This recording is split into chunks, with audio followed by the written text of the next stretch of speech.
Elivaldo continua aqui com a gente, porque agora a gente vai falar sobre a aprovação ontem na Comissão Especial, Elivaldo, do texto base da reforma trabalhista, que está tramitando em regime de urgência lá na Câmara dos Deputados, previsão para ser votada até amanhã. Então vamos lá, o placar primeiro nessa Comissão Especial, que analisou esse texto base, foram 27 votos favoráveis e 10 votos contrários.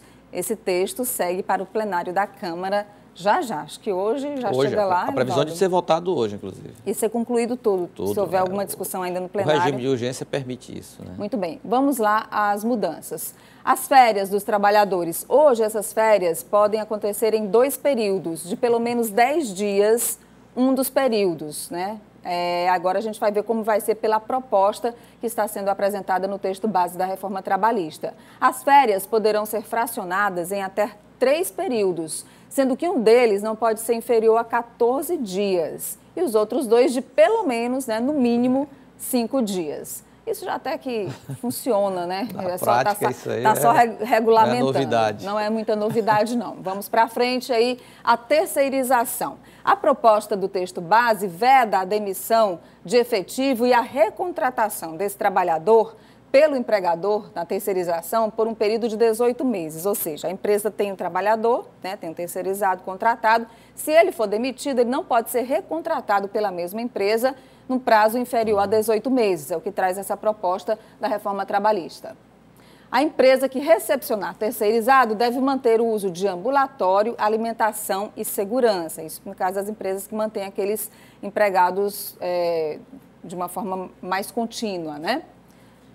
A contribuição sindical, essa é uma das principais mudanças. Ontem os sindicatos não estavam felizes, naturalmente, porque essa contribuição deixa de ser obrigatória e passa a ser opcional. Isso pode custar, Nádia, só para completar, a saída da base governista do Solidariedade, o partido liderado pelo Paulinho da Força, deputado federal por São Paulo, e que informou que até que aceita a retirada do imposto sindical, desde que não seja de uma vez só, rapidamente, ou seja, de uma só tacada, seja paulatina, senão os 14 deputados devem ser retirados da base governista. E segundo ele, vai haver o fechamento dos sindicatos. Essa forma atingiria fonte de renda dos sindicatos, sabe? Se você tem a opção de não colaborar, aqueles que naturalmente querem colaborar vão continuar. Será um duro golpe dos sindicatos. A proposta traz essa opção de deixar essa contribuição sindical a critério do trabalhador. A jornada de trabalho não vai mudar na quantidade de horas semanais. Não há nenhuma alteração, permanecem as 44 horas semanais de trabalho. Agora, o que traz também para a reforma é essa questão do trabalho insalubre, que hoje é proibido para grávidas e lactantes. E na proposta, ela libera desde que haja um atestado médico que as grávidas e lactantes não estariam sendo submetidas a nenhum tipo de risco naquela situação de trabalho. Essas são algumas das novidades da reforma trabalhista. Nós vamos conversar aqui no estúdio com o advogado André Saraiva, que é da Comissão de Direito do Trabalho da OAB Piauí. Bom dia. Bom dia. Bom dia.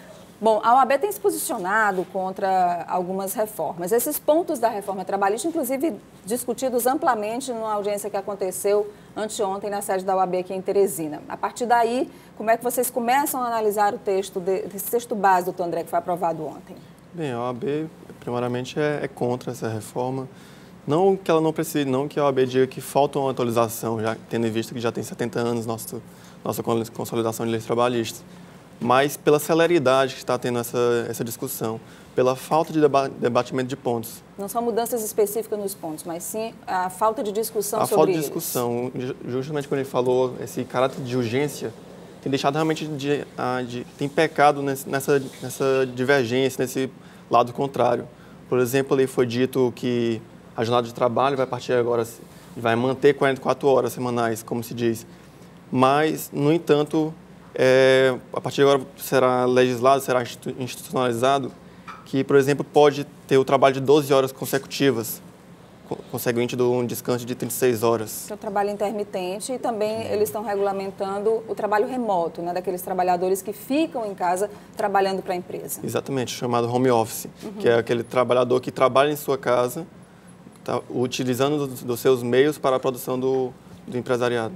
Doutor André, a supremacia do acordo coletivo em detrimento da legislação, ou seja, o acordado sobre o legislado, é prejuízo para o trabalhador ou cria, de fato, um ambiente de garantir mais emprego no país? Assim, o acordo coletivo sempre foi priorizado um pouco acima da legislação. Isso. O que vai acontecer agora é uma flexibilização das leis trabalhistas.